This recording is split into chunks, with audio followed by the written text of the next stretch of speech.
Hello everyone and welcome to Procurement in the Park. I'm Christian Schuh and today I want to talk about the US economy and how its astonishing but largely overlooked performance is poised to change the way we think about global supply chains. Instead of looking to Asia and the East, companies should look to North America and the West. Let's call it the West case scenario. We all know that companies are busy trying to make their supply chains more resilient in the face of a variety of pressures. The growing geopolitical uncertainty in China, the war in Ukraine, and the fallout from the global pandemic, including stubbornly high inflation. And these are the issues that dominate the conversation among business executives, policy makers, and influencers in the media. When I typed the word supply chain into the search bar of the Financial Times' website this week, 4 of the top 5 stories addressed how companies are trying to either diversify away from China or mitigate the risks from a potential conflict in Taiwan.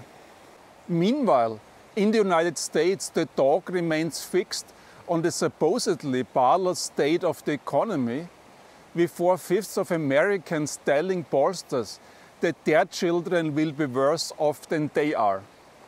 In other words, there's a widespread view that the American dream appears to be just that, a dream.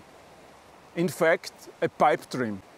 We've seen how former President Donald Trump is once again mobilizing his political forces around that old campaign slogan, "Make America Great Again," and President Joe Biden is rolling out his Inflation Reduction Act with its $369 billion package of subsidies and tax incentives designed to boost green technology and revive manufacturing in the United States.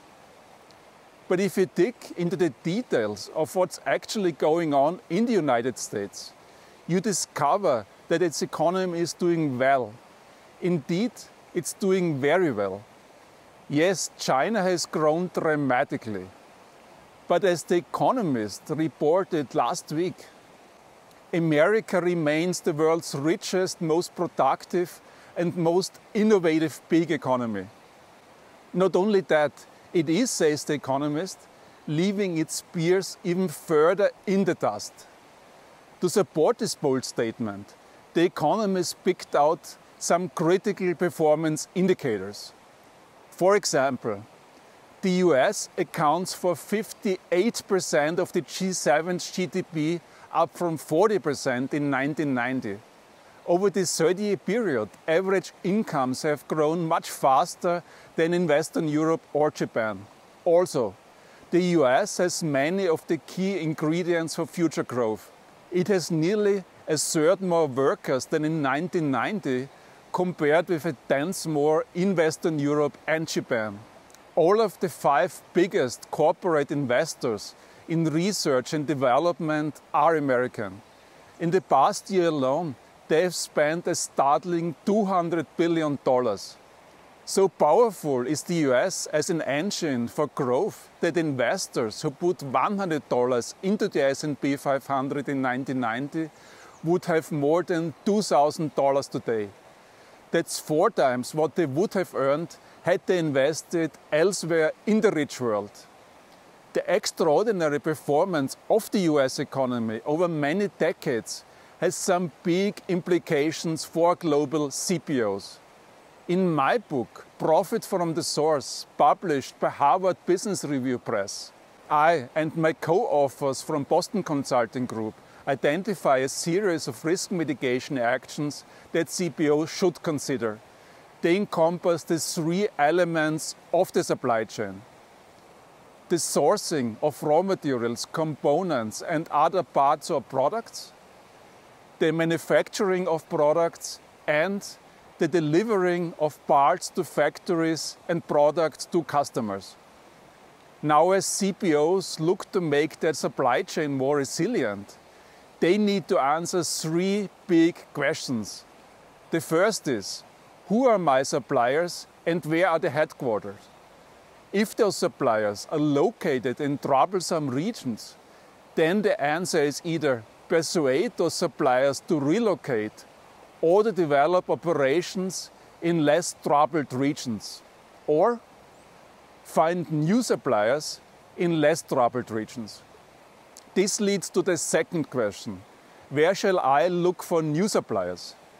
As anxiety has grown over China, for example, many companies have started considering some of the neighboring countries that offer lower labor costs but greater stability. These include Indonesia, Vietnam and Malaysia. But perhaps the United States and the US backyard, that includes Canada and Mexico, might be a better long-term solution.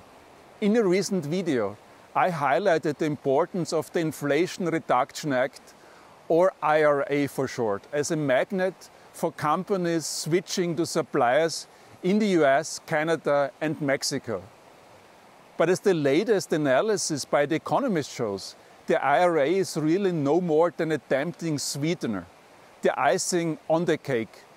The real attraction, the gravitational force, is provided by a hugely dynamic US economy.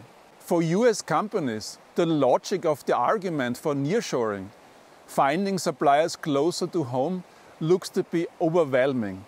Equally, for those European companies that want access to US markets and, in particular, to US consumers, then the logic of what might be termed relatively nearshoring looks overwhelming too. There then arises the third question: when shall I make the switch to suppliers in the US, Canada or Mexico? In my view, there's no time like the present. Of course, it won't be easy. We all know that it takes time to change suppliers.